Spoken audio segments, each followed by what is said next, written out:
Friends, welcome to our YouTube channel IQ classes. आज की इस वीडियो में हम लोग equation of line class 10th ICSE का टॉपिक कवर करने वाले हैं। तो चलिए वीडियो को शुरू करते हैं। तो चलिए एक एक करके कवर करते हैं कि हमें क्या क्या टॉपिक्स इसमें पढ़ने हैं। सबसे पहले आपको पता होना चाहिए इंक्लिनेशन, इंक्लिनेशन ऑफ लाइन, उसके बाद स्लोप ऑफ लाइन और फिर इक्वेशन ऑफ लाइन की तरफ हम पढ़ेंगे। तो सबसे पहले बात करते हैं इंक्लिनेशन की। ये आपको एक कलरफुल सी लाइन दिख रही है एक्स और वाई एक्सिस के बीच में, और ये लाइन किसी एक एंगल पे टिल्टेड है। हमेशा एक जैसी नहीं रहेगी, हो सकता है लाइन कभी ऐसे हो, कभी इस तरह से हो, पैरेलल टू एक्स एक्सिस, कभी पैरेलल टू वाई एक्सिस, या हो सकता है टिल्टेड फॉर्म में कुछ स्लैंटिंग लाइन। तो हमेशा अगर हमें एंगल ऑफ इंक्लिनेशन डिटरमाइन करना है तो वो कैसे करेंगे, तो किस एक्सिस से लेंगे और किस डायरेक्शन में लेंगे वो देखिए। हमेशा positive direction of x axis या फिर एंटी क्लॉकवाइज एक्स एक्सिस से, उसको हमने थीटा मान लिया। तो यही थीटा क्या हो जाएगा, एंगल ऑफ इंक्लिनेशन। तो सिंपल सी लैंग्वेज में ये जो हमारी लाइन है वो एक्स एक्सिस की पॉजिटिव डायरेक्शन में जो एंगल बना रही है उसी को एंगल ऑफ इंक्लिनेशन कहेंगे। चलिए अब देखते हैं स्लोप क्या होता है। तो स्लोप का कॉन्सेप्ट काफी सिंपल है। आप सभी ने बचपन में स्लाइड वाला झूला झूला ही होगा। तो अगर हमारे पास यहाँ पे दो स्लाइड्स हैं, ए बी और सी डी, तो अगर आपको हम पॉइंट बी पे बैठा दें या फिर पॉइंट डी पे, तो इनमें से वो कौन सा झूला होगा जिससे आप तेजी से फिसलते हुए नीचे आएंगे, तो आप कहेंगे ए बी वाली स्लाइड। और ऐसा है क्यों, क्योंकि उसका एंगल ज्यादा है, उसका एंगल ऑफ इंक्लिनेशन ज्यादा है, इस वजह से उसका स्लोप भी ज्यादा होगा। इसका मतलब अगर हम मान ले रहे हैं इसका एंगल है थीटा 1, तो सी डी का एंगल क्या होगा, ये वाला जो एंगल होगा वो थीटा 2 होगा। हमेशा एक्स एक्सिस से ही लेते हैं। तो क्योंकि AB का जो एंगल है वो बड़ा है CD के एंगल से, इस वजह से slope of AB will be greater than slope of CD।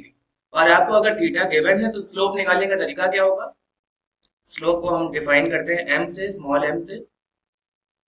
तो tan theta will be the slope of line. किसी भी लाइन का अगर आपको स्लोप निकालना है और उसका एंगल ऑफ इंक्लिनेशन गिवन है तो वो क्या होगा, tan थीटा। ऑलराइट, तो चलिए एक एक करके सारे कॉन्सेप्ट देखते हैं जो हमें इक्वेशन ऑफ लाइन में पढ़ने हैं। सबसे पहला है कि अगर आपको स्लोप निकालना है किस तरीके से निकाल सकते हैं, तो हमारे पास दो तरीके हैं स्लोप निकालने के।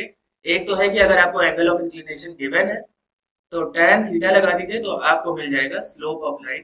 थीटा क्या होगा, अभी आपको एंगल ऑफ इंक्लिनेशन में बताया था, हमेशा positive direction of x axis से या फिर anti clockwise direction of x axis से जो भी एंगल होगा उसको थीटा कहेंगे। तो स्लोप ऑफ लाइन निकालने का दूसरा तरीका क्या है, अगर आपको लाइन पे दो पॉइंट्स गिवन है x1 y1 और x2 y2, तो उन पॉइंट से भी आप स्लोप निकाल सकते हैं, और वो तरीका है y2 minus y1 upon x2 minus x1। तो यही दो तरीके हमारे पास स्लोप निकालने के, एक है tan थीटा अगर एंगल ऑफ इंक्लिनेशन गिवन है, और दूसरा है y2 minus y1 upon x2 minus x1। अगर मान लीजिए एक लाइन पे दो पॉइंट्स गिवन है, पॉइंट P और Q, जिसके कोऑर्डिनेट्स हैं x1 y1 और x2 y2। ऑलराइट, अगला कॉन्सेप्ट है, if two lines are parallel their slopes are equal and if two lines are perpendicular their slope का प्रोडक्ट is -1। तो चलिए पहले पैरेलल वाला देखते हैं। अगर आपके पास दो लाइंस है AB और CD, तो जो AB का स्लोप होगा वही CD का होगा। अगर ये डायग्राम से नहीं भी देखते हैं तब भी समझ में आ रहा है आपको कि अगर आपके पास दो लाइंस हैं और दोनों पैरेलल है, तो जो पहली वाली लाइन का स्लोप होगा और उसका जो भी एंगल होगा वही दूसरी वाली लाइन का भी होगा। तो अगर पैरेलल है दो लाइंस तो उनके स्लोप्स इक्वल। ऑलराइट, अगला कॉन्सेप्ट है, if two lines are perpendicular then slope 1 into slope 2 is equal to -1। यानी पहली लाइन का स्लोप इनटू दूसरी लाइन का स्लोप, उसका प्रोडक्ट क्या होगा, -1 के बराबर। और इससे आपको एक बहुत इंपॉर्टेंट पॉइंट पता चल रहा है कि अगर किसी एक लाइन का स्लोप गिवन है तो आप दूसरी का आसानी से निकाल सकते हैं। -1 अपॉन पहली वाली लाइन का स्लोप कर दीजिए, तो आपको दूसरी लाइन का स्लोप मिल जाएगा। तो अगला कॉन्सेप्ट है, to find the point of intersection of two lines we solve them simultaneously. अगर आपको लाइन AB की कुछ इक्वेशन गिवन है x और y के फॉर्म में, और लाइन CD की कुछ इक्वेशन गिवन है, तो उन दोनों को अगर आप साइमल्टेनियसली सॉल्व कर लेंगे तो आपको इस पॉइंट के कोऑर्डिनेट्स मिल जाएंगे x, y के फॉर्म में। ऑलराइट, तो इसको भी ध्यान दीजिएगा, पैरेलल हो गया, परपेंडिकुलर हो गया, और अगर पॉइंट ऑफ इंटरसेक्शन निकालना है तब क्या करेंगे। ऑलराइट, तो हमने बात कर ली इंक्लिनेशन की, स्लोप की भी बात हो गई। अब आ रही है इक्वेशन ऑफ लाइन। तो इक्वेशन ऑफ लाइन के लिए देखिए क्या क्या आपको पढ़ना है। कई सारे यहाँ पे डिफरेंट फॉर्म्स है हमारे पास। सबसे पहला है to find the equation of line parallel to x axis. अगर कोई भी ऐसी लाइन है जो एक्स एक्सिस के पैरेलल है, तो उस केस में देखिए अगर ये ग्रीन वाली लाइन हम लेते हैं तो उसकी लाइन की इक्वेशन क्या होगी, y इज इक्वल टू 1। या फिर इसको दूसरी तरह से लिखना चाहे तो y minus one is equal to 0, क्योंकि x का कोई कोऑर्डिनेट हमें अभी यहाँ पता नहीं है, तो y is equal to 1। Alright, इसी तरह ये जो येलो कलर की लाइन है इसकी इक्वेशन क्या हो जाएगी, y इज इक्वल टू -2। ठीक है, इसका दूसरा तरीका लिखने का क्या है, y plus two is equal to 0।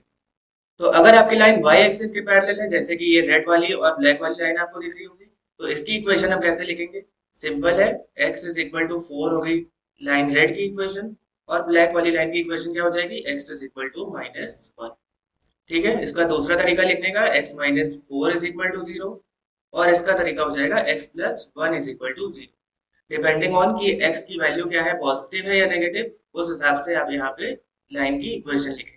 तो अगला जो हमारा फॉर्म है वो है स्लोप इंटरसेप्ट फॉर्म, और इसको आप बहुत अच्छी तरीके से जानते हैं, y is equal to m x plus c की इक्वेशन के नाम से।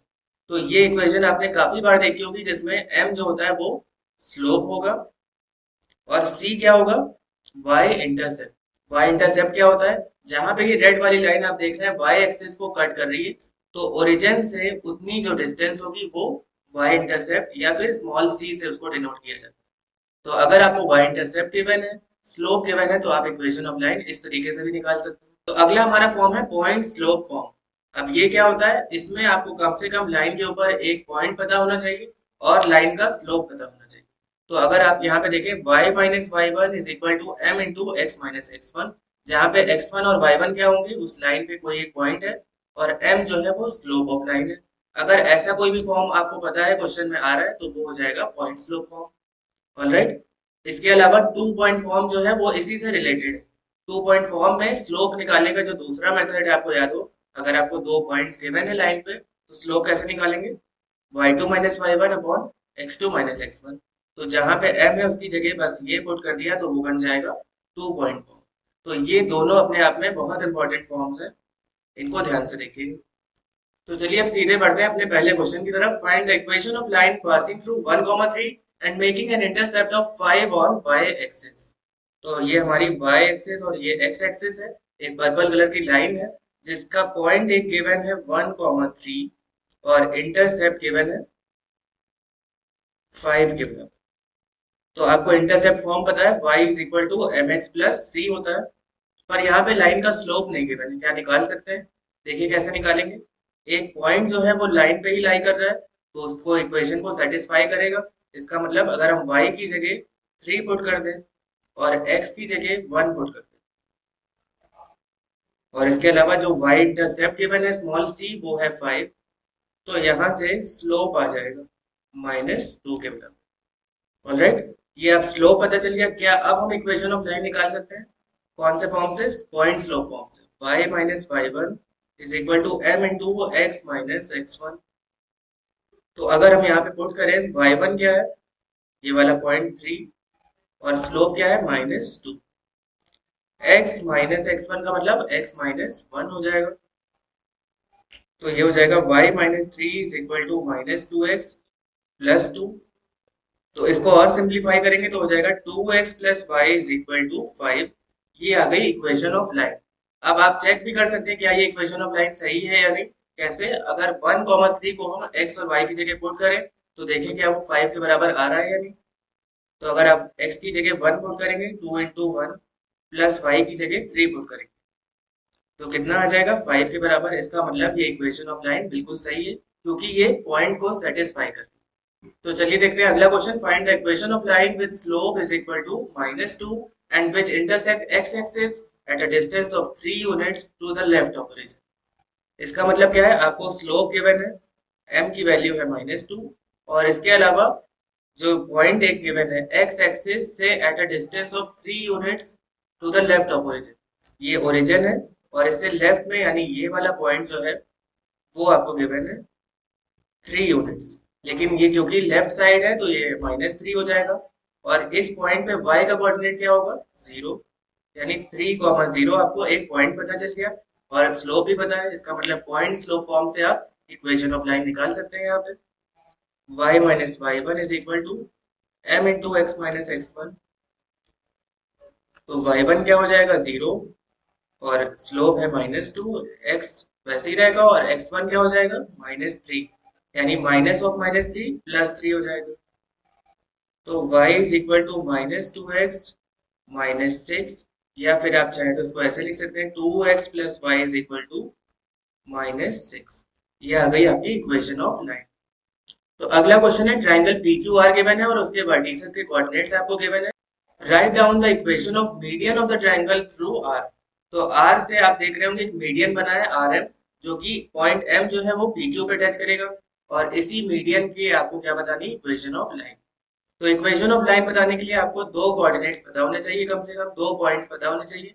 उसके लिए R तो ऑलरेडी पता है, क्या हम M के कोऑर्डिनेट्स निकाल सकते हैं? बिल्कुल, मिड पॉइंट फॉर्मूले से, क्योंकि मीडियन जो होता है वो सामने वाले साइड को इक्वल पार्ट्स में डिवाइड करता है। इसका मतलब इसके कोऑर्डिनेट्स क्या हो जाएंगे, 3 + 7/2, 4 + -2/2, क्योंकि मिड पॉइंट फॉर्मूला क्या होता है, x1 + x2/2, y1 + y2/2। तो यहां से पॉइंट M के कोऑर्डिनेट्स क्या आ जाएंगे, 5, 1। ऑलराइट, ये आ गए M के कोऑर्डिनेट्स। आपको R के ऑलरेडी पता है, अब आप इक्वेशन ऑफ लाइन निकाल सकते हैं।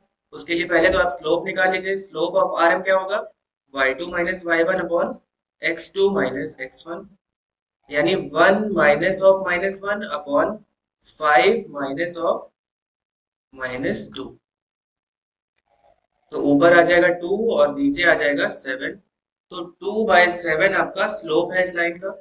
अब आप यहाँ पे इक्वेशन ऑफ लाइन निकाल लीजिए, y - y1, और y1 के लिए आप कोई भी कोऑर्डिनेट्स ले सकते हैं, चाहे तो m के चाहे तो r के। तो चलिए m को यूज करते हैं, y - y1 is equal to slope into x - x1। x1 क्या होगा, 5, यानी 7y - 7 is equal to 2x - 10। तो इसको हम ऐसे भी लिख सकते हैं, 2x - 7y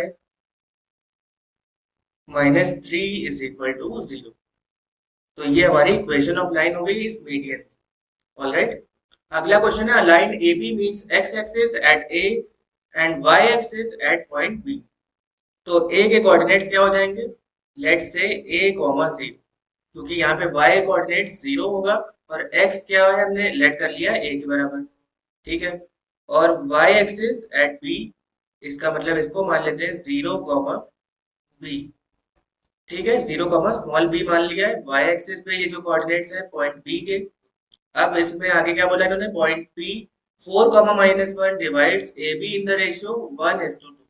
ये जो AB है लाइन, उसको 1:2 के रेशियो में इस पॉइंट P ने डिवाइड कर दिया। तो आपको सबसे पहले क्या बताना है, coordinates of A and B। तो चलिए यहाँ पे क्या यूज करेंगे, सेक्शन फॉर्मूला का। तो अगर आपकी लाइन M/N के रेशियो में डिवाइड हो रही, पॉइंट P ये है और पॉइंट A और B ये है, और A के कोऑर्डिनेट्स हैं x1 y1 और B के कोऑर्डिनेट्स हैं x2 y2, और पॉइंट P के कोऑर्डिनेट्स अगर हमें निकालने हैं x, y, तो सेक्शन फॉर्मूले से कैसे निकालेंगे, x हो जाएगा mx2 + nx1 upon m + n, और y हो जाएगा m/y2 + n/y1 upon m + n। तो अब लाइन पे अपने देखते हैं इस सेक्शन फॉर्मूला कैसे यूज करेंगे। 4 will be equal to 1 × 0 + 2 × a upon 2 + 1, यानी 2a अपॉन 3 हो जाएगा ये, that is 2a is equal to 12। a की वैल्यू यहाँ से 6 आ जाएगी। इसी तरह y कोऑर्डिनेट कैसे आया होगा पॉइंट P का, -1, -1 will be equal to 1 × b + 2 × 0 upon 2 + 1, ठीक है। यानी -1 × ये नीचे वाला 3 ऊपर मल्टीप्लाई हो जाएगा b, that means b is equal to -3। तो यहां से हमें a पता चल गया और b पता चल गया। तो पॉइंट a क्या है, स्मॉल a, 0। इसका मतलब पॉइंट a के कोऑर्डिनेट्स हो जाएंगे 6, 0, और पॉइंट b के कोऑर्डिनेट्स 0, b है, और b की वैल्यू -3 आई है। इसका मतलब 0, -3 ये b के कोऑर्डिनेट्स हो गए। ऑलराइट, सेकंड पार्ट इसी में, find the equation of line through B and perpendicular to AB। अब इसी पॉइंट P से टच करती हुई एक लाइन जा रही जो कि AB से परपेंडिकुलर है। इसका मतलब जो ए बी का स्लोप होगा, पहले तो ए बी का स्लोप निकाल लेते हैं, उसका प्रोडक्ट करेंगे अगर हम लाइन सी डी के स्लोप से, तो वो -1 के बराबर आएगा। तो चलिए देखते हैं ए बी का स्लोप क्या आ रहा है। तो अगर हमें स्लोप निकालना है ए बी का, क्या हो जाएगा slope of A B, y2 minus y1 upon x2 minus x1 -3 upon -6, यानी कि 1/2 ए बी का स्लोप आ गया। अब जो लाइन ए बी के परपेंडिकुलर होगी उसका स्लोप क्या होगा, लेट से लाइन सी डी जो है उसका स्लोप है m1, तो 1/2 इंटू m1 क्या हो जाएगा, -1 के बराबर। क्यों, क्योंकि दोनों लाइंस परपेंडिकुलर है। इसका मतलब लाइन सी डी का जो स्लोप है वो क्या आ जाएगा, -2 के बराबर। अब स्लोप पता चल गया, आपको एक पॉइंट भी पता है, देखिए स्लोप पता चल गया लाइन सी डी का, और एक पॉइंट भी पता है इस लाइन सी डी को जो टच करता हुआ निकल रहा है। तो पॉइंट स्लोप फॉर्म से इक्वेशन ऑफ लाइन आ जाएगी सी डी की। तो पॉइंट क्या है, 4, -1, और स्लोप है इस लाइन का -2। तो y minus y1 is equal to m into x minus x1, यानी y plus 1 is equal to -2x plus 8। तो 2x plus y is equal to 7। ये आ गई equation of line C D, जो कि ए बी के perpendicular. तो I hope friends आपको इक्वेशन ऑफ लाइन की ये वीडियो अच्छे से समझ में आई होगी। Do not forget to like share and subscribe. मिलते हैं अगली वीडियो में। Until next time keep practising maths, because practice makes maths perfect.